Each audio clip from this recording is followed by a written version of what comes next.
अध्ययन निष्पत्ती 0494B04 छत्रपती शिवाजी महाराजांच्या व्यक्तिमत्वामधील विविध स्फूर्तिदायी घटना सांगतात. इयत्ता 4.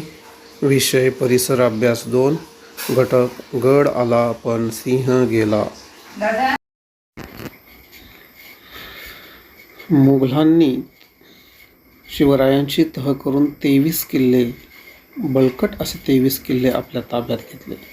त्यापैकीच अत्यंत भक्कम आणि बलकट असलेला कोंढाणा किल्ला हा देखील त्यांच्या ताब्यात गेला.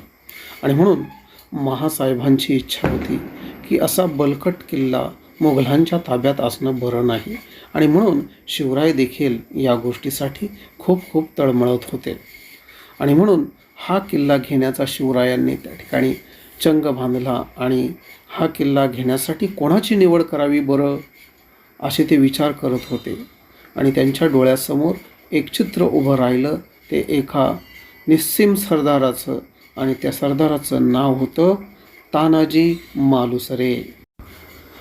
वीर सरदारांच्यापैकी तानाजी मालुसरे हे देखील एक बलवान आणि वीर आणि शिवरायांचे निस्सीम भक्त असलेले सरदारांपैकी तानाजी मालुसरे हे एक होते. महाडजवळ उमरठे गावामध्ये ते राहणारे. शिवरायांच्या कामात तानाजी मालुसरेने कधीही कुचराई किंवा दिरंगाई केलीच नाही. आणि त्यांनी कुठलंही काम सांगितलं ते कधीही तानाजी मालुसरे यांनी नाकारले नाही. अंगाने धिप्पाड, ताकदीने भारी आणि बुद्धीने चलाक आणि शिवरायांवर त्यांची अलोट अशी भक्ती होती. कोणाला बरे पाठवावे या कामगिरीवर याचा विचार करत असतानाच तानाजीचं नाव डोळ्यासमोर उभं राहिलं. आणि लगेचच त्या ठिकाणी तानाजी मालुसरे हजर झाले. आपल्या मुलाच्या लग्नाचं आमंत्रण देण्यासाठी, रायबाच्या लग्नाचं आमंत्रण देण्यासाठी तानाजी मालुसरे त्या ठिकाणी आले. त्यांनी हात जोडून शिवरायांना आणि जिजामातांना नमस्कार केला आणि म्हटले की माझ्या मुलाचं लग्न ठरलेलं आहे आणि या लग्नाचं निमंत्रण देण्यासाठी मी तुमच्याकडे आलेलो आहे. पटकन शिवराय त्या ठिकाणी बोलले, तानाजी, आपल्या मुलाचं लग्न तू उरकून घे, कारण मी महत्त्वाच्या कामगिरीवर जाणार आहे. त्यावेळेस तानाजी मालुसरे म्हटले, काय ती कामगिरी आहे? त्यावेळेस शिवराय म्हणाले, मी कोंढाणा सर करण्यासाठी जाणार आहे आणि तू रायबाचं लग्न करून घे. एवढ्यात तानाजी मालुसरे जोरात करून म्हणाले, नाही नाही महाराज, जोपर्यंत तानाजी मालुसरे जिवंत असताना अशा भयानक आणि महत्त्वाच्या कामगिरीसाठी शिवाजी महाराज जाणार नाही, नाही, मला हे पटणार नाही. आधी लग्न कोंढाण्याचे आणि मगच रायबाचे, असे उद्गार त्यांनी लगेचच त्या ठिकाणी सूर्याजी आणि तानाजी आणि निवडक सरदारांसह तानाजी मालुसरे आणि आपल्या सैनिकासह, शिलेदारांसह कोंढाणा सर करायला निघाले. तानाजी मालुसरे याने आपला भाऊ सूर्याजी यांना कल्याण दरवाजा गाठायला सांगितला. त्यांच्याबरोबर काही निवडक सरदार दिले आणि तानाजी मालुसरेने गडाच्या पायथ्याकडून पाठीमागून चढायला सुरुवात केली. अतिशय उंच असा कडा दिसणारा हा कोंढाणा किल्ला, वाघ सिंहांचा त्यावेळेस त्या ठिकाणी सुळसुळाट होता. आणि अशा वेळी त्यांनी तो गड सर करायला सुरुवात केली.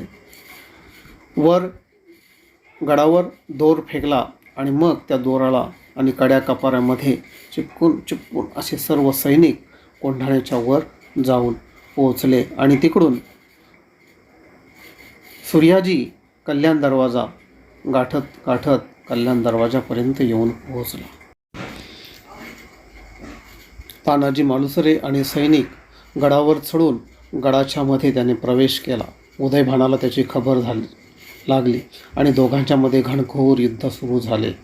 तलवारी सपासप चालू लागल्या. ढाळींचा खणखण असा आवाज येऊ लागला. सगळे सैनिक, कोणाचे मुंडके तुटू लागले तर कोणाचे पाय तुटू लागले, कोणाच्या छाताडामध्ये तलवार खुपसू लागल्या. सर्व काही रक्तबंबाळ होऊ लागले.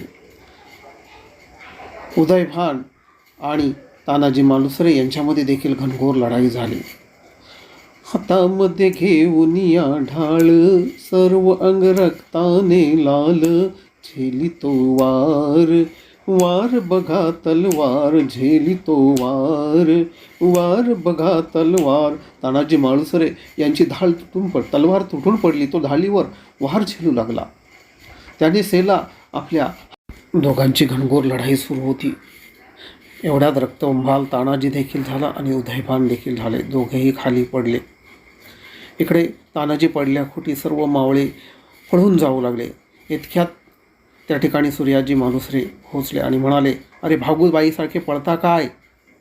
एक तर कड्यावरून उड्या मारून मरा, नाही तर शत्रूवर तुटून पडा. मी कड्यावरचा दोर कापून टाकला आणि पुन्हा घनघोर लढाई सुरू झाली आणि सर्व मुघलांना यांनी मारून टाकला. गड जिंकला.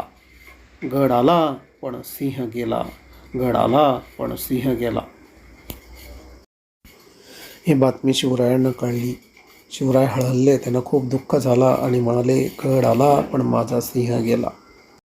श्री प्रदीप वाळकू चव्हाण, जिल्हा परिषद शाळा दोनघर, केंद्र नडगाव, तालुका शहापूर, जिल्हा ठाणे, UDIS क्रमांक 272112120203.